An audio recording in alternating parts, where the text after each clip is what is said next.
කතා වුණා මේ කුඹුරයාය ආයේ ගොඩ ගන්න බෑ. අපට 1,70,000ක්ම හම්බ වුණා. මහවැලි අධිකාරිය මහතුරු නිරතුරුවම මේ කුඹුරයායට ඇවිල්ලා ගොවි මහතුරු දිරිමත් කරා.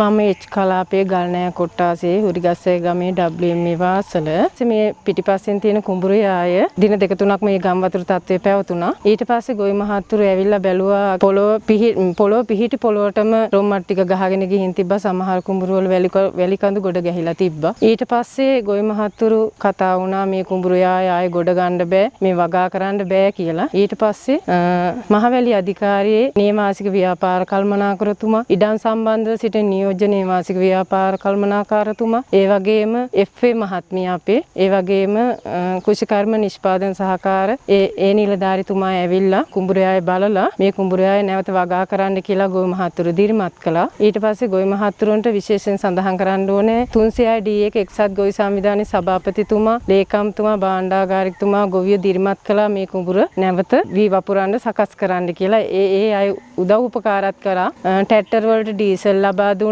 ඒ වගේම බිත්තර වී ලබා දුන්නා. ඒ වගේම ගොවි සංවිධානයේ ශ්‍රමදායකත්වය නොමිලේ ලබා දුන්නා. ඒ නිසා තමයි අපිට මේ කුඹුරයාය නැවත ආරම්භ කරන්න බිම මූලික මට්ටමක සකස් කරගන්න අපට උදව් උපකාර ලැබුණේ. ඊට පස්සේ මහවැලි අධිකාරිය මහතුරු නිරතුරුවම මේ කුඹුරයායට ඇවිල්ලා ගොවි මහතුරු දිරිමත් කරා.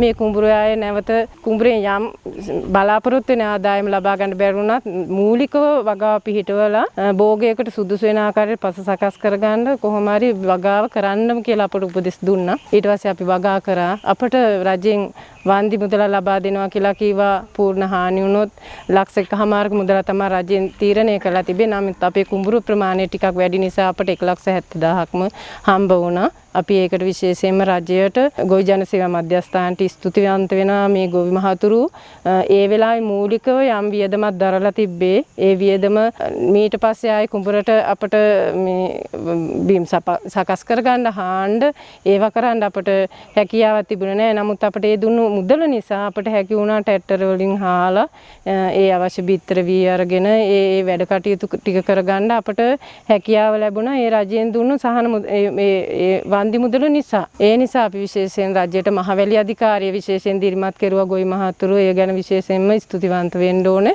මේ කුඹුරයාය හොඳ ශාස්ත්‍රීය කුඹුරයාය. ඉස්සර හොඳට මේ ගොවි මහතුරු මේ කුඹුරයායෙන් වීබසා 250ක් 300ක් වාගේ ලොකු ආදායමක් ලැබුවා. අපිට ඉතින් අපි බලාපොරොත්තු වෙන යම් තාක් දුරකට හරි මේ කුඹුරයාය මූලික මට්ටමේ හරි දැන් ආයේ සකස් කරගෙන යම්කිසි ආදායමක් අපට ගන්න හැකි වෙයි කියලා අපේ බලාපොරොත්තුවක් තියෙනවා.